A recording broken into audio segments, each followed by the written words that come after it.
شرک سے، بدعت سے، چھوٹے بڑے، ظاہری باطنی، جان بوجھ کر اور بھول کر کیے ہوئے تمام گناہوں سے میں وعدہ کرتا ہوں باقی زندگی سنت کے مطابق گزاروں گا، گناہوں سے بچوں گا۔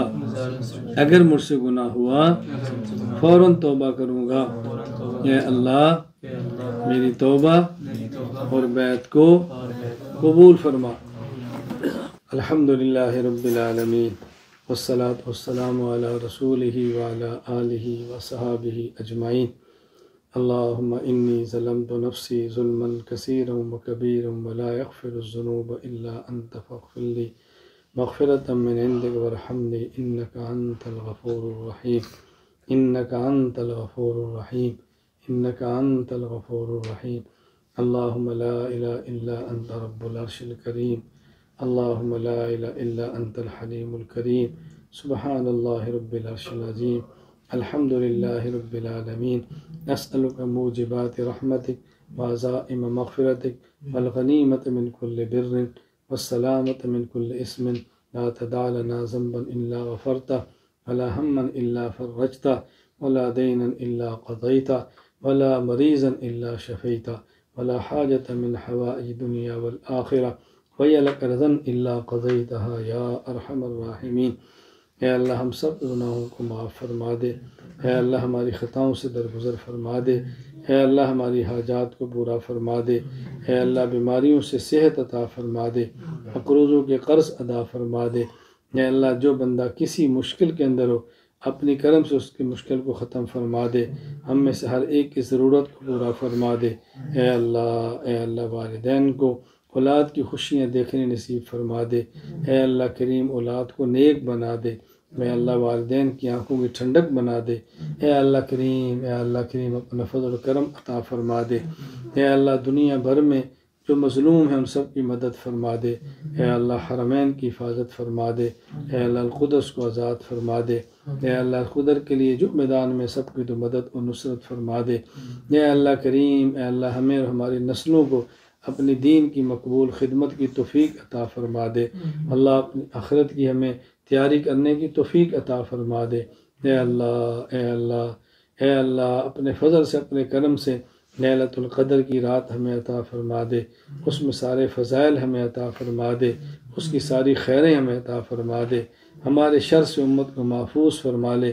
اے اللہ ہم میں سے جس کے والدین زندہ ہیں ان کے والدین کو اللہ تو سعادت سلامتی والی زندگی عطا فرما دے، اللہ جن کے والدین دنیا سے جا چکے ہیں اے اللہ ان والدین کی مغفرت فرما دے، درجات بلند فرما دے، آخرت کی منزلیں آسان فرما دے، اے اللہ دنیا سے جتنے مسلمان جا چکے ہیں سب کی مغفرت فرما دے، جو زندہ ان کو بھی معاف فرما دے، اللہ جو قیامت تک آنے والے ہیں تو سب کی حفاظت فرما دے۔ اے اللہ ہمیں قرآن کریم پڑھنے کی، سمجھنے کی، عمل کرنے کی، پوری دنیا میں پھیلانے کی توفیق عطا فرما دے۔ جن جن سے دعا کے لیے کہا ہے اللہ ان کی دعاؤں کو قبول فرما لے، جو نہیں کہہ سکے اے اللہ تو ان کی دعائیں بھی قبول فرما لے، اے اللہ جو دعائیں مانگی ہیں بجاہ النبی صلی اللہ علیہ وسلم ان دعاؤں کو قبول فرما دے۔ اللہم انا نسألک من خیر ما سالک منہ نبیک وعبدک محمد صلی اللہ علیہ وسلم ونعوذ بک من شر ما استعاذ منہ نبیک وعبدک محمد صلی اللہ علیہ وسلم وانت المستعان وعلیک البلاغ ولا حول ولا قوة الا باللہ العلی العظیم وصلی اللہ تعالی علی رسول خیر خلقہ محمد وعلی آلہ وصحابہ اجمعین آمین برحمتک یا ارحم الراحمین۔ السلام علیکم ورحمۃ اللہ وبرکاتہ۔